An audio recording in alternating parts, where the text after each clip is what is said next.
कहते हैं जंगल की तन्हाई में सिर्फ पेड़ों की सरसराहट नहीं होती, वहाँ छुपे होते हैं कुछ ऐसे राज जो इंसानी समझ से परे हैं। आज मैं आपको सुनाने जा रही हूँ एक ऐसी कहानी जो 5 कॉलेज दोस्तों की एक ट्रैकिंग ट्रिप से शुरू हुई, लेकिन फिर बदल गई एक खौफनाक हादसे में।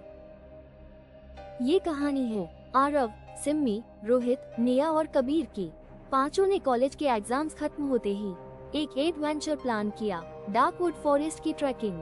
वो जंगल जो अपनी रहस्यमय कहानियों के लिए मशहूर था, लेकिन किसी ने उन्हें गंभीरता से नहीं लिया। शनिवार सुबह सबने बैग पैक किए और निकल पड़े। पहले कुछ घंटे तो सब हंसी मजाक में बीते। पेड़, पहाड़, झरने, हर चीज को कैमरे में कैद करते जा रहे थे। लेकिन जैसे जैसे दिन ढलता गया, रास्ता घना होता गया और अंधेरा गहराने लगा। आरव ने कहा, गाइड जीपीएस काम नहीं कर रहा, शायद हम रास्ता भटक गए हैं। निया डरती हुई आवाज में, मुझे कुछ अजीब सा लग रहा है, जैसे कोई हमें देख रहा हो। और तभी झाड़ियों में हलचल हुई।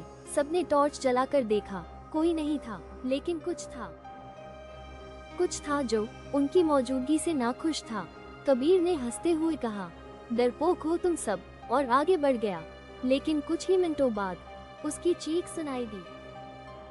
सब दौड़कर वहां पहुंचे, लेकिन कबीर गायब था। बस जमीन पर उसके पैरों के निशान थे और कुछ अजीब सी खरोंचे पेड़ों पर। उनकी घबराहट अब डर में बदल चुकी थी।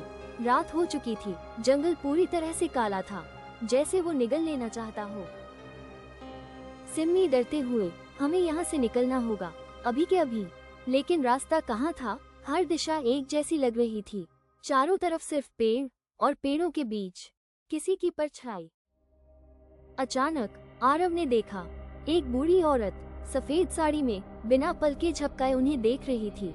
उसके चेहरे पर ना कोई भाव था, ना जान, बस एक अजीब सी खाली नजर। और फिर वो धीरे धीरे उनके पास आने लगी।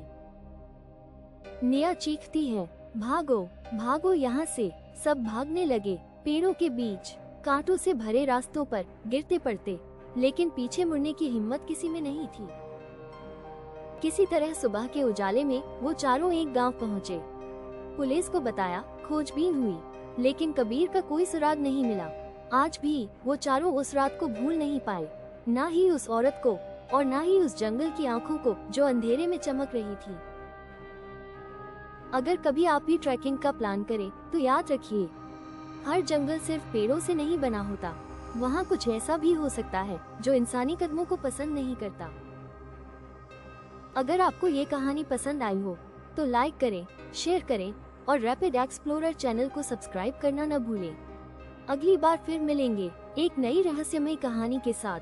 तब तक अंधेरे से दूर रहिए, क्योंकि कुछ साए अब भी जाग रहे हैं।